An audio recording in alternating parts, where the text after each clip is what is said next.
Hello, everyone. Welcome to Fighting Ever Fighting. I'm Carmody of GoPowercat.com.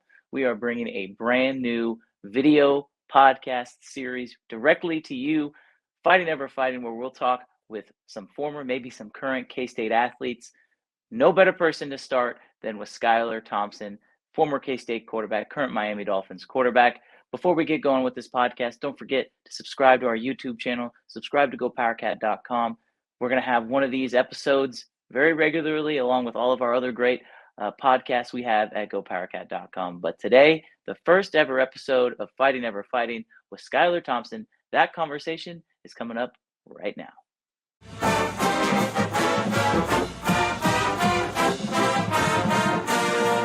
Hello, everyone, and welcome into the first ever episode of Fighting Ever Fighting. On Fighting Ever Fighting, what we'll be doing, we'll be catching up with some K-State legends, and no other person to start this podcast off right than none other than Miami Dolphins quarterback Skylar Thompson. Skylar, first of all, thank you for joining me. Really excited to be doing this. We're going to catch up with a lot of cool people, but to have you on as the first guest, I think that's awesome. What's new in the life of Skylar Thompson? Obviously, we know you just got done with the NFL season, but what are you up to right now and preparing for the upcoming season? Yeah, well, I'm currently in Kansas City. I'm back home with my family. My first NFL offseason. It's kind of been crazy. It's been a good one. Just having some time to relax really in the month of February for the first time in a long time. Be able to get away from the game for a little bit and relax. And then got back to Kansas City here at the beginning of March to train with Coach Hoover and Nick Griffith, who I did my pre-draft training with last year.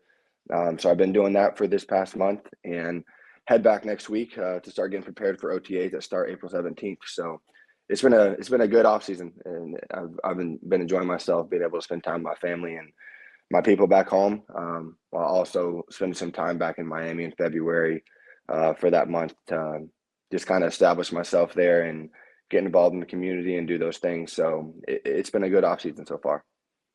I can't imagine that being in Miami in February.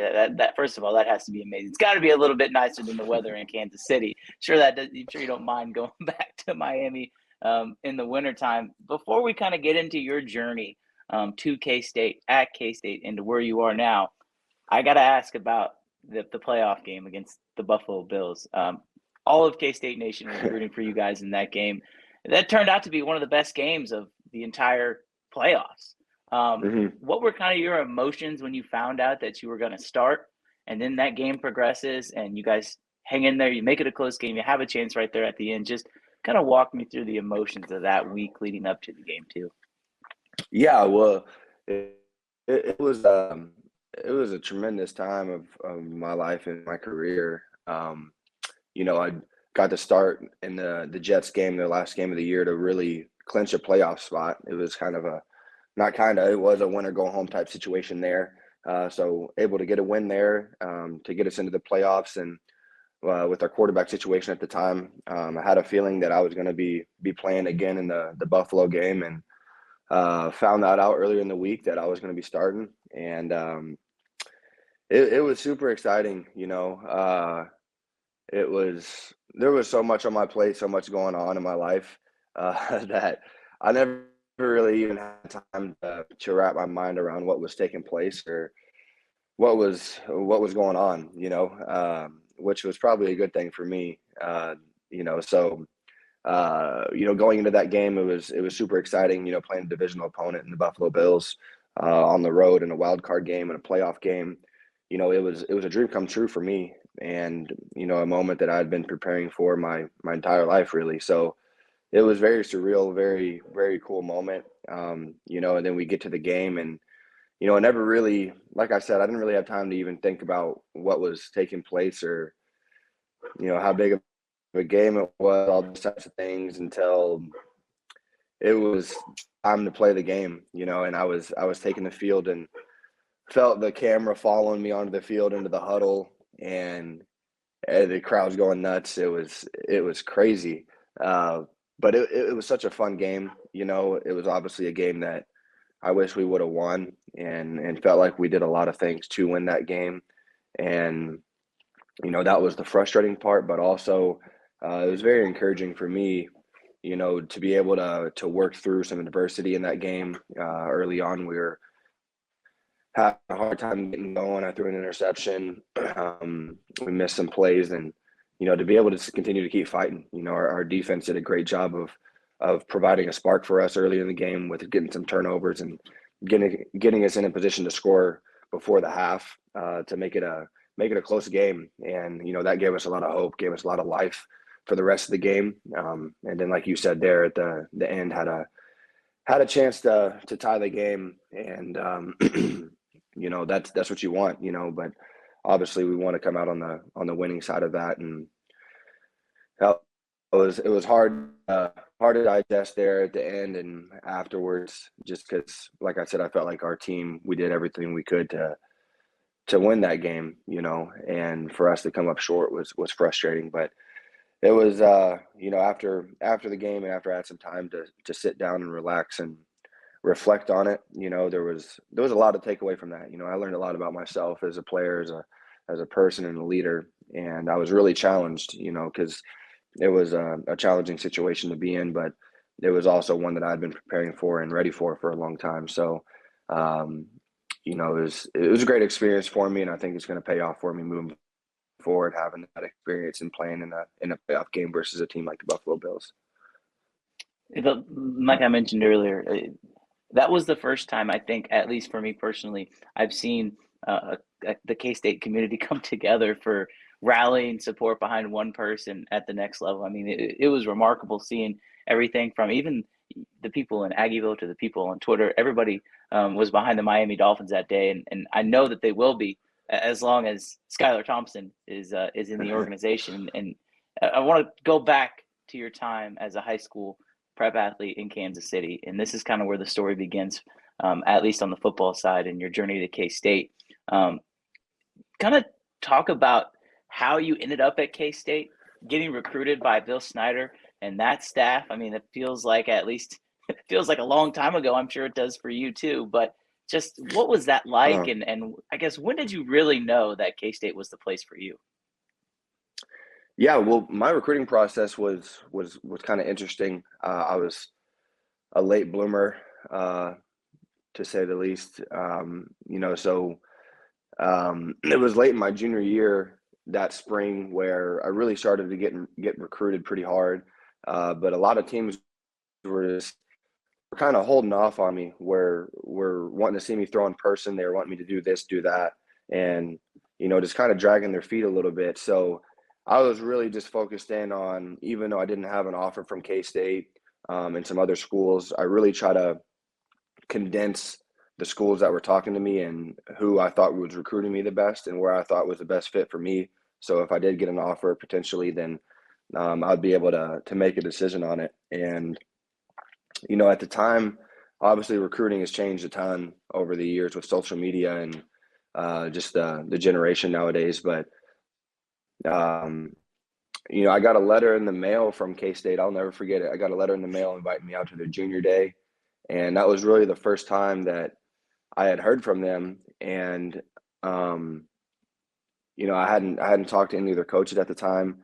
And, so I didn't really know how interested they were. But my dad and I had always had a good feeling for K-State, growing up in Kansas City and being connected to the Big 12 growing up. I always was aware of K-State and the type of program they had there. So my dad and I were just like, let's go out to it and see what they have to say, and sure enough, I get there and I go and I sit down at the training table where all the student athletes eat at K-State. And my dad and I are sitting there and there's a seat next to us, and I see Colin Klein kind of walking around, like Colin Klein kind of does. He's not really saying much. It's like, okay. And then he comes and sits down by me and my dad. And I thought that was the coolest thing in the world, watching Coach Klein growing up and seeing all the success that he had at K-State, being a Heisman finalist, winning a Big 12 championship.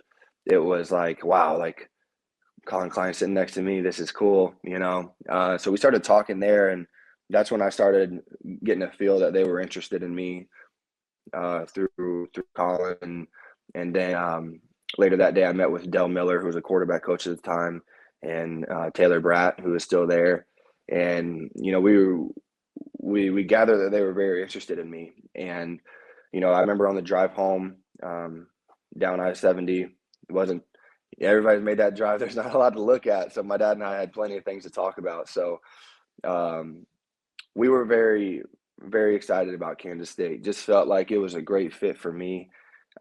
We really, really loved the family atmosphere and how much people talk about family out in Manhattan.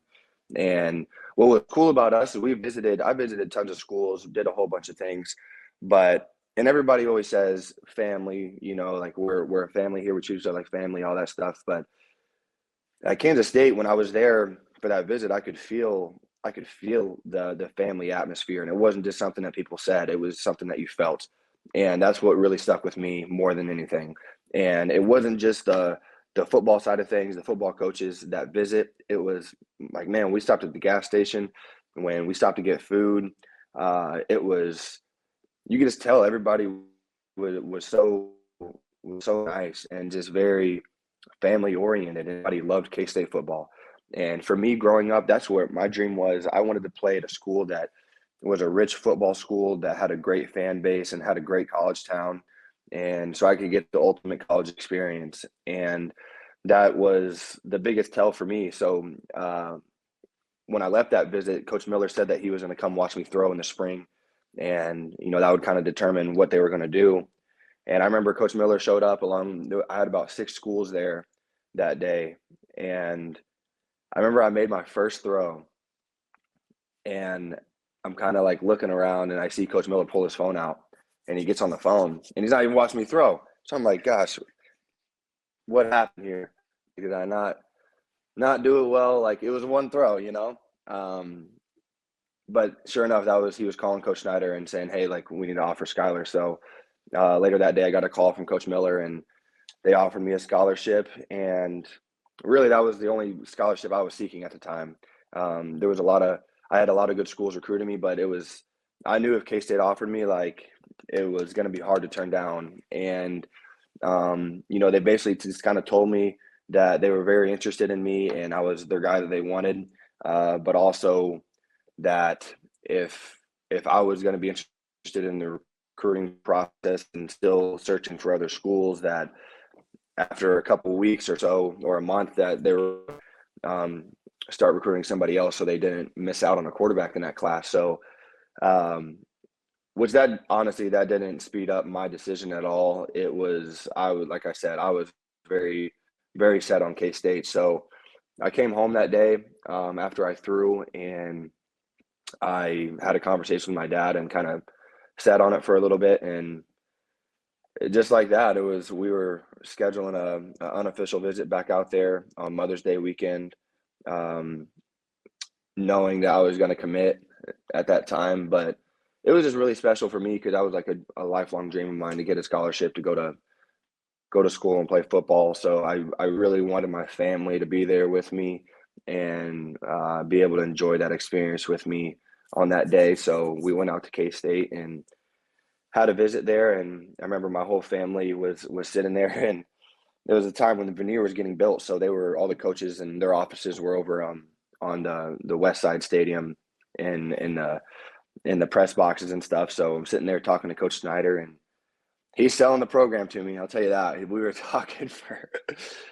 talking for like an hour and a half, and the whole time, I'm obviously like, I'm not going to interrupt him, but whenever the time comes, I'm going to tell him, like, I want to commit here. And we got an hour and a half in, and I was like, okay, I'm going to have to interrupt him here. And so I just kind of like, as he was talking, like, hey, coach, like, I want to come to Kansas State. And it was so cool. Taylor Bratt was there, Coach Klein and Coach Miller and Coach Snyder. Everybody was so excited, and to see my family. Everybody was emotional on that day. It was a special day for me too, because it was Mother's Day weekend, and it just so happened that the day that I committed there was the same day that my mother has passed away. So it was a special day, and it just felt like it was right. Everybody said my mom's favorite color was purple. I had a grandfather that my dad's dad coached under Coach Simmons. Is that right? Back in the Big Eight, Hmm. he was a student assistant there when they won the Big Eight. My dad was born in Manhattan, Kansas. Actually, my grandparents and him lived where the old Jardine apartments Wow. were. So it was just kind of it just all made sense to me, and that's kind of the way that I am. Like I really look for meaningful things to kind of lead me in a direction, and I just felt like it was the right fit, and the rest is history. So it was awesome. So you talked about your recruiting process, and first of all, just amazing stories there, Skylar. I don't know how many people knew all that about you. Um, there, you had a obviously you were here for a long time, and that's well documented. Some amazing moments in your career before Coach Kleiman got here. I know a lot of people go back to the Iowa State game, finding Hmm. Isaiah Zuber in the back of the end zone for a touchdown. Then obviously, when Coach Snyder decides to retire, you're left with a decision. Um, you and Alex Delton had been splitting time. What went into the Hmm. process of staying? Were you ever close to maybe trying to go somewhere else and transfer somewhere else? How close were you to that? And how did what went into your decision in staying after Coach Snyder decided to retire?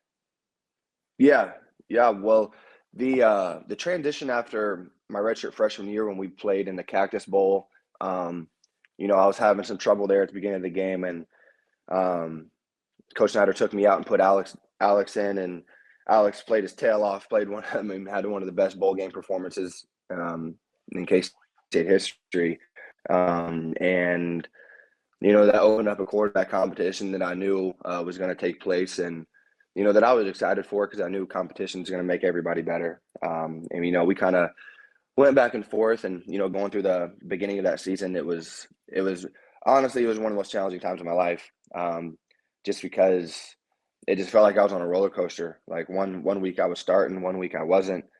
I was getting pulled out in the middle of the games. And I know it was hard on Alex too. Like it was tough. Um, but I going through that season, it was hard for me, just because I felt like kind of what we were doing on offense and what they were asking of me was kind of out of my skill set a little bit. Um, I felt like, um, Coach Snyder, obviously with our past at Kansas State, like we've had a lot of success with quarterbacks that can run, and I knew that I could run, but I knew that wasn't my strength, and so that was my ultimate question that I was going to have to ask myself after that season, which I did, was, is this truly the best fit for me and helping me get to where I want to go someday? And um, so there was obviously conversations of Coach Snyder retiring and that we'd be getting a new coach. Um, and I didn't really that was such a weird time because I didn't really know what was going to happen or whatnot. But I did speed up my graduation process to where I could. At the time, there was no transfer portal, so I was trying to speed up my graduation process. That fall of my redshirt sophomore year, um, I was taking over 20 hours, so it was a Wow. grind for sure. But I was just trying to put myself in a position. It wasn't like I was predetermining what I was going to do. I just wanted to put myself in a position to where if I did need to go elsewhere, that I could. Um, so Coach Snyder ended up retiring, and I kind of just sat there and was kind of just waiting to see who we were going to hire next. And that was a crazy time to be a K-State football player because you obviously see all this stuff on social media, what the fans want, what the rumors are, and in all honesty, we had no idea what was going on. Um, and so I remember I was sitting in my house. I lived with Denzel Goolsby and Jonathan Durham, and we got a notification that we hired Chris Kleiman from North Dakota State. And I will never forget. We were sitting there. We were all three just like we didn't know what to think. And you know, I was the first person to speak because Coach Kleiman had offered me at North Dakota State. And honestly, North Dakota State was a school that was heavy on my radar. I had an offer from KU early on, my first offer, and then it was North Dakota State, and then it was silent for a while. So there for a while, I was like, I got North Dakota State and KU, and yeah. So yeah, I was heavy on North Dakota State, but so that's what the first thing that came to mind was I already have a relationship with Coach Kleiman, Coach Riley, who was the O-line coach who recruited Missouri and Kansas City. So that really stood out to me. It's like, man, like I got a relationship with these guys, and I immediately went on YouTube and looked up North Dakota State offense highlights, and I'm sitting there in my room on YouTube, and I'm seeing Carson Wentz, I'm seeing Easton Stick, I'm seeing first off Carson Wentz, who was a high draft pick in the first round, and Easton Stick, who is potentially going to be a draft pick as well. And I'm like, dang, like this offense is putting quarterbacks in the NFL. Like I called my dad. I was like, Dad, I think we got a good one here. And the another thing that obviously stood out to me was he's a winner. You know, he's won multiple national championships, and he comes from a program that I felt was very, very similar to ours in the way that we do things at Kansas State. So whenever Coach Kleiman got hired, you know, our whole team, whenever I think we were all kind of just, you know, you hear another thing with social media, you see people, oh, he's at FCS, you know, can he do this? Can he do that? So we were all as players, just like, okay, like, what's this going to look like? And I'll never forget our first team meeting. He came in there and spoke to us, and we all walked out of that room like, yeah, I'm ready to go play for this guy, you know? So that was super cool. And this gave me a lot of hope. I remember my first meeting with him. He told me that he was going to give me the keys to the offense and key to this team, and that I was going to be the leader of it. And that he wants me to take that step forward and being a leader and taking command of the offense and driving this team. And whenever he told me that, I was like, whoa, like, let's go, you know, like I'm pumped, I'm excited. And so that's kind of how that transition took place. You know, and saying all that, like, obviously, like, the better parts of my career took place with Coach Kleiman. But I didn't really realize how much Coach Snyder instilled in me until I graduated really in this past year. And just looking back at, you know, all the things that Coach Snyder taught me, and the program that he ran, the way that it was constructed, and that he ran things, how much it impacted me. And it's so cool, you know, Coach Snyder still writes me letters and congratulates me when I got my first start this year. He encouraged me in the playoff game. Like, you know, I'm grateful for it all, you know, and everything happened for a reason. And, you know, that's what I've always hung my hat on, and I'm grateful for both coaches. So, but yeah, it was a crazy transition, that process. But I wanted to stay at K-State, you know, like I'm a loyal kid, and I just loved Kansas State. I loved the university. I loved Manhattan. I loved our fan base, and I did not want to go anywhere. But I also knew that if it was best for me and my future to have an opportunity to play in the NFL, then that's something I would do. But I did not want to leave, so I was happy that it worked out. Well, Skylar, as we wrap up here, kind of looking ahead for you, we've talked about your journey to K-State, kind of some of your experiences here. We talked a little bit about it at the top with now obviously you being with the Dolphins and everything. I guess, what are your goals for this upcoming year? And what are you what are you working towards? I guess that's the final goal. Obviously, everybody wants to win a Super Bowl, but now that you've gotten some experience and have had that under your belt, first of all, how much does that help? And then what does next year look like for Skylar Thompson? Yeah, that's a great question. You know, and that's something that I've had to put a lot of thought into this offseason. And, you know, because going into last year, like it was very clear to me that I knew I was going to be lucky to be drafted. And, you know, I was going to be in a position where I was going to have to scratch and claw and fight for every opportunity I was going to get, and just to make the team. And so that was very clear to me last year. Was I was very driven to making the 52-man roster. And then once that happened, was, you know, had some success in preseason. Next thing I know is like I'm in a position where we had some injuries in the room, and I'm like, man, like it's week 4 or 5, and I'm getting to start a game, and so going into this next year, what the first thing, I mean, the things that I got to experience last year, I was very grateful for. I mean, just about every situation you can imagine, I I got to experience in some sense, and I think that is gonna pay so many dividends for me in this year too.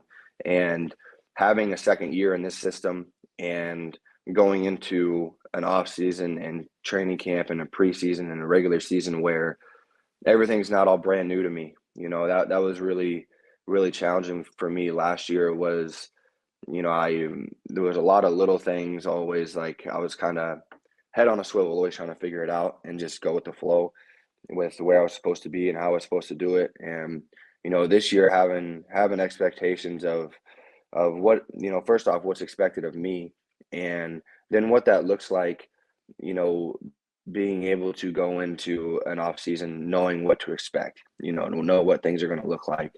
And I think that's going to help me a ton. And ultimately, it's my my goal, ultimately is, and everybody in the NFL could, as a quarterback, will tell you the same thing is we want to be, I want to be a starting quarterback, and that's my ultimate goal.